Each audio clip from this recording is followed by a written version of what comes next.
प्रिय दर्शकों, नमस्कार। एक बार फिर से उपस्थित हूं आप सबके सामने शनिवार के कार्यक्रम में विश्लेषण जन्म कुंडली का इस कार्यक्रम के दूसरे हिस्से के साथ।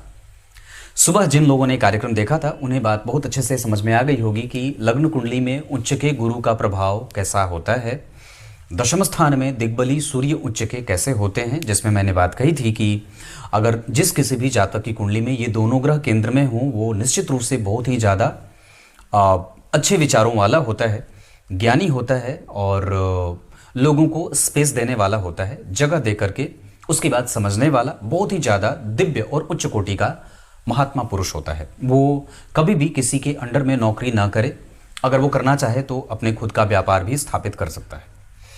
अब बारी है नवांश और दशमांश कुंडली की। लग्न कुंडली में गुरु उच्च के और सूर्य उच्च के, धन भाव के अधिपति उच्च के और पंचम भाव में शनि चंद्रमा का योग बना था। हालांकि वहां विष दोष जैसी कोई बात नहीं है। मंगल और बुध का प्रभाव शनि और चंद्रमा के साथ गुरु और केतु से दृष्ट पंचम भाव सबसे ज्यादा बलवान भाव के रूप में उपस्थित होता है। दशम स्थान भी बलवान है सूर्य के उच्च होने के कारण, और लग्न भी बलवान है, गुरु बली होकर के बैठे हैं। केतु से दृष्ट होने के कारण व्यक्ति धर्माचरण करने वाला होगा।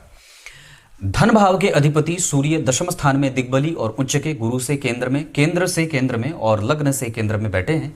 ये स्थिति व्यक्ति को बहुत ही ज्यादा अपने मन का काम करने वाली और विधिवत किसी भी कार्य को संपन्न करने वाला बनाएंगे।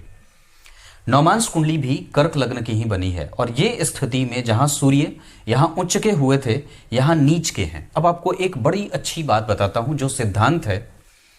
अगर सूर्य उच्च के हैं और उन पे अगर किसी भी पाप ग्रह की दृष्टि है, जैसे कि यहाँ पे सूर्य उच्च के हैं पर इन पे किसी भी पाप ग्रह की कोई दृष्टि नहीं है, लेकिन वो केतु और मंगल के कारण पापकर्त्री में, राहु और शनि के कारण चतुर्थ और दशम दोनों ही भाव क्रमशः पापकर्त्री में जा रहे हैं, जिसके कारण हमें अब इस बात को चेक करना होगा कि क्या ये स्थिति नवांश कुंडली में भी बन रही है। तो जब आप नवांश कुंडली को देख रहे हैं तो सबसे पहले तो ये नवांश कुंडली स्वतः ही बलवान हो रही है, क्योंकि कर्क लग्न का नवांश बन रहा है, जहां लग्न भी कर्क लग्न का ही बना था। सूर्य नीच के हुए थे दशम स्थान में, यहां उच्च के, यहां चतुर्थ स्थान की तरफ इनकी दृष्टि थी और यहां से केंद्र में गुरु बहुत अच्छी स्थिति को बना रहे थे। और चतुर्थ स्थान में सूर्य नीच के अपना उच्च भंग किए पर बुध से दृष्ट हैं। इसके ऊपर जन्म कुंडली में शनि के साथ, शुक्र के साथ केतु और चंद्रमा जन्म कुंडली के पंचम भाव को बलवान बना रहे थे और वृश्चिक राशि के अधिपति मंगल उच्च के बैठे थे। जन्म कुंडली में केंद्र में एक शुभ ग्रह जो इस कुंडली के 12वें के साथ साथ तीसरे के अधिपति होते हैं, और यहां पे चतुर्थ स्थान में सूर्य के नीच होने के कारण लेकिन बुध से दृष्ट होने के कारण, लग्न पे ऊर्जा कारक ग्रह मंगल की दृष्टि होने के कारण हमें निश्चित ही विवाह मिला करके करने की आवश्यकता होगी। और कई बार हमें बिना विवाह मिलाए विवाह में नहीं जाना चाहिए, बिना कुंडली मिलाए विवाह में नहीं जाना चाहिए। वैसे इस कुंडली में दाम्पत्य टूटने की स्थिति में कभी नहीं होगा, क्योंकि सप्तम भाव नवांश कुंडली का बलवान है। यहां पे दशम भाव की स्थिति मंगल जन्म कुंडली में बैठे हैं उच्च के होकर के, इस वजह से यहां पे दशम भाव की स्थिति भी कमजोर नहीं है। इस भाव में 12वें भाव के अधिपति बैठे हैं, चतुर्थ को देख रहे हैं। इस कारण से पत्नी भी दूर से आती हैं, घर में कलह का वातावरण कभी कभी सूर्य और बुध की दशा में देखने को मिल सकता है। बुध के बाद यहाँ मंगल का उच्च का होना, गुरु का स्वग्रही होना, यहाँ पे गुरु उच्च के थे पर यहाँ उन्होंने अपनी स्थिति मेंटेन की है और कम से कम एक अच्छा खासा दाम्पत्य बनाने के साथ साथ उनके शत्रुओं से कभी भी व्यक्ति को कभी परेशानी नहीं होगी। इनकी पत्नी कभी शत्रु नहीं बन सकती। और एकादशवें भाव की स्थिति जो यहाँ राहु की बैठी है वो बहुत ही ज्यादा व्यक्ति को गुणकारी बनाएगा। सप्तम स्थान पे राहु मंगल के साथ सप्तमेश तृतीय भाव में बैठे हैं और किसी भी शुभ ग्रह से दृष्ट नहीं है पर राहु से दृष्ट है, यानी कि सप्तम भाव के अधिपति शनि राहु से दृष्ट, सप्तम भाव राहु से दृष्ट, सप्तम भाव में उच्च के मंगल विवाह पे विचार करने के लिए जरूर ही बात कह तो रहे हैं, पर इसका अर्थ ये बिल्कुल भी नहीं होगा कि दाम्पत्य खराब है या दाम्पत्य में गड़बड़ी होगी। अगर इनका विवाह हो तो मिथुन राशि मिथुन लग्न, वृश्चिक राशि वृश्चिक लग्न और मकर राशि मकर लग्न के साथ तुला राशि तुला लग्न की जातिकाओं से विवाह अति उत्तम रहेगा। इसके साथ साथ विवाह अगर उत्तर पूर्व की दिशा में हो तो बहुत उत्तम रहे। अगर राशियां जो इनकी कुंडली में बहुत अच्छी हैं उसके आधार पर वृश्चिक और मीन राशि बहुत अच्छी रहेगी। इसके साथ साथ व्यक्ति के पास क्रिएटिविटी सदैव ही जीवन पर्यंत बनी रहती है। धन कमाने के लिए आपको उत्तर पूर्व या फिर पूर्व दिशा की तरफ जाना चाहिए, या तो उत्तर और पूर्व या तो सिर्फ पूर्व दिशा की तरफ जाना चाहिए। विवाह के लिए मैंने उत्तर पूर्व दिशा बताई है।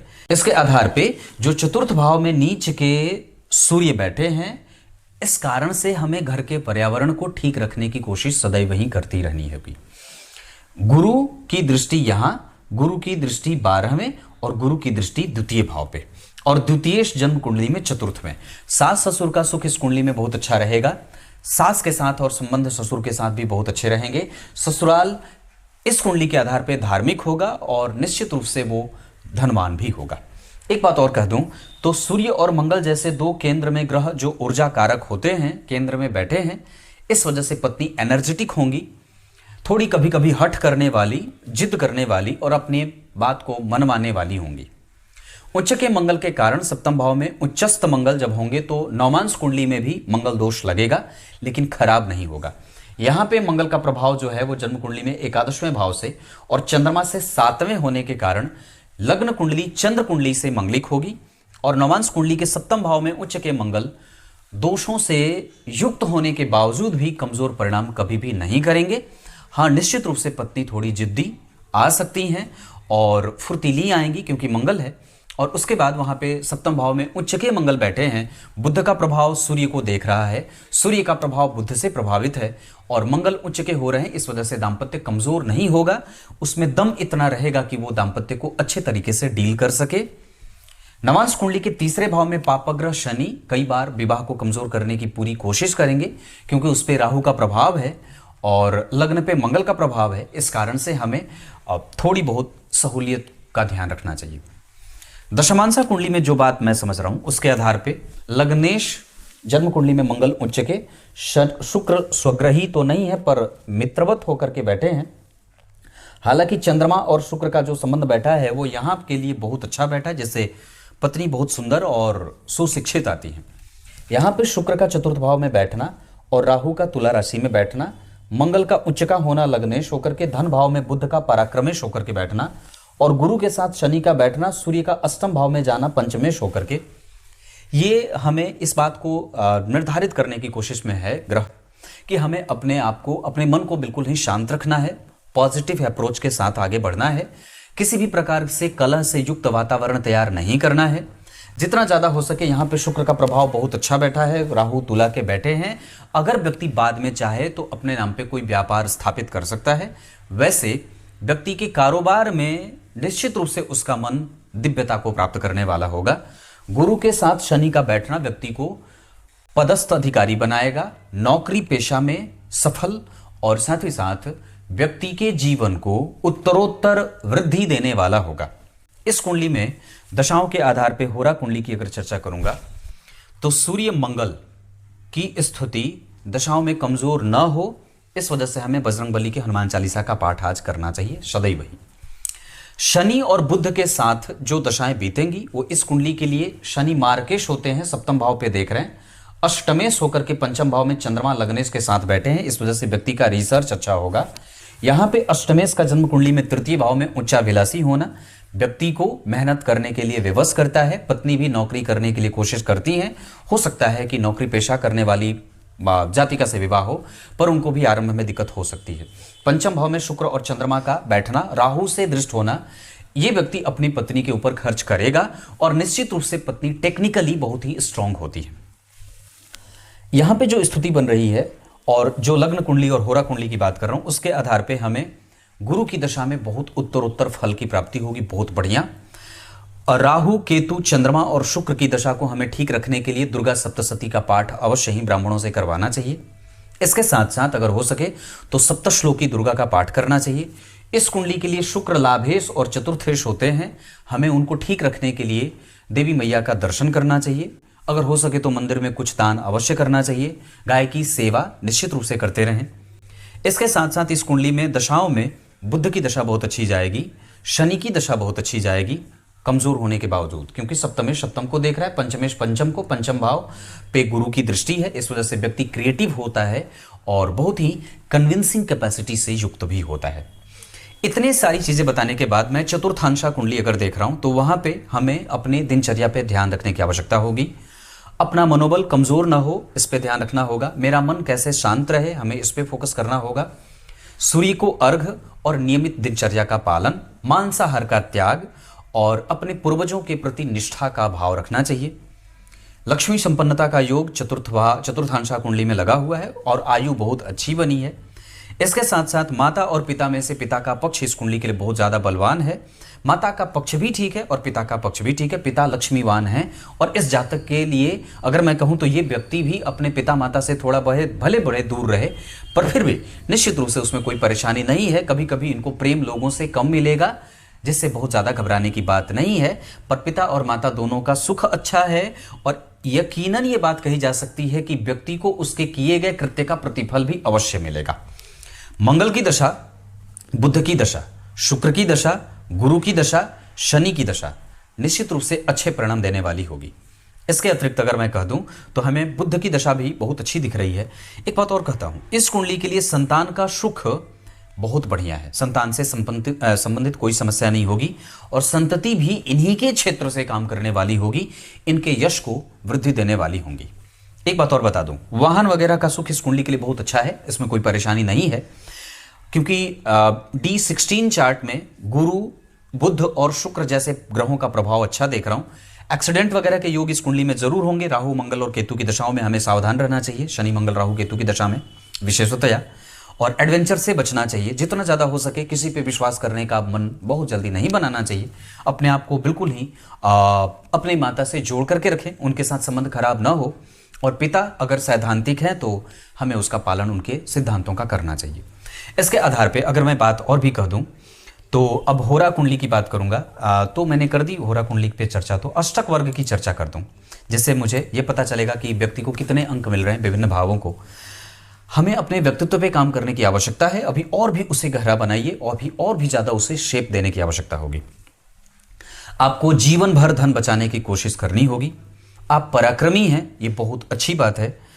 चल अचल संपत्ति अगर हो सके तो इनके नाम से ज्यादा इनकी पत्नी के नाम पे खरीदे जाएं तो बढ़िया रहेगा। इनको अपने पढ़ाई पे सदैव ही ध्यान देना होगा, क्योंकि उस पे व्यवधान के योग बने हैं। हालांकि मंगल देख रहे हैं, पर फिर भी हमें ये बात तो कहनी होगी।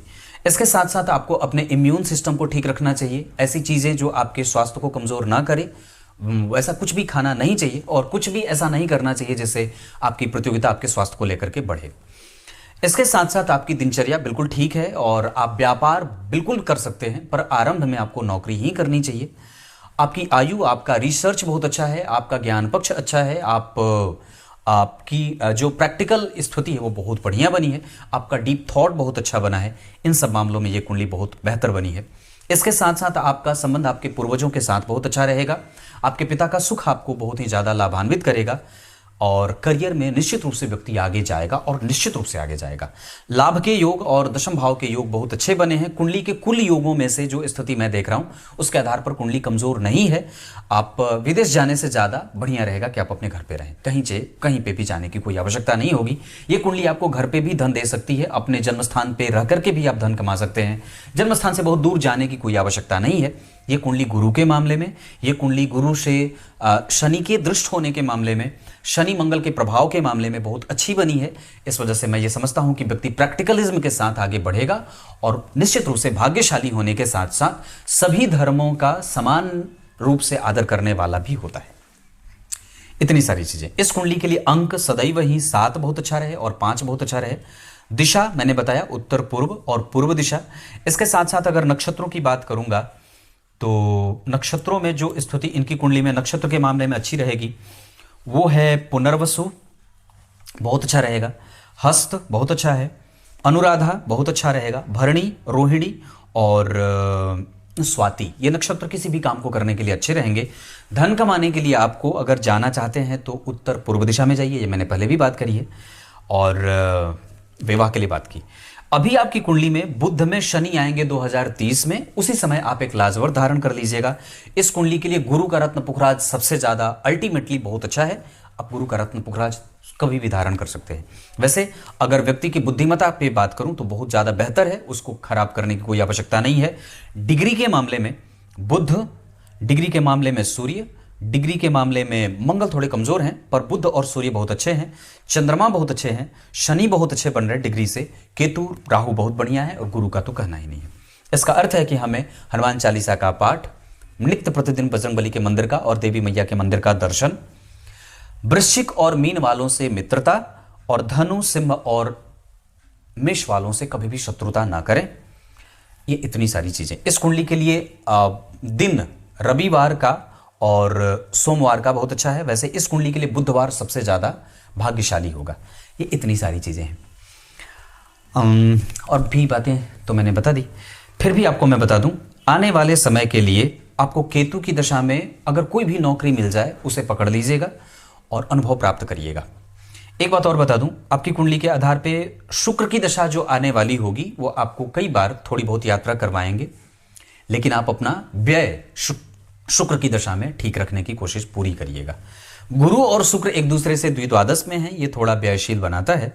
और शनि और चंद्रमा जन्म कुंडली में मंगल बुध से दृष्ट हैं, इस वजह से कंप्यूटरीकृत शिक्षा से भी व्यक्ति जोड़ करके अपने आप को रख सकता है, और उच्च पदस्थ अधिकारी के लिए व्यक्ति आराम से तैयारी कर सकता है। सरकारी नौकरी के योग इस कुंडली में बहुत ज्यादा अच्छे हैं। लॉ ऑफिसर बनने का योग इस कुंडली में अच्छा है, जज बनने का योग बहुत अच्छा है, कंप्यूटर इंजीनियरिंग के क्षेत्र बहुत अच्छे हो सकते हैं। ये तमाम चीजें इस कुंडली में बनी हैं। तब तक के लिए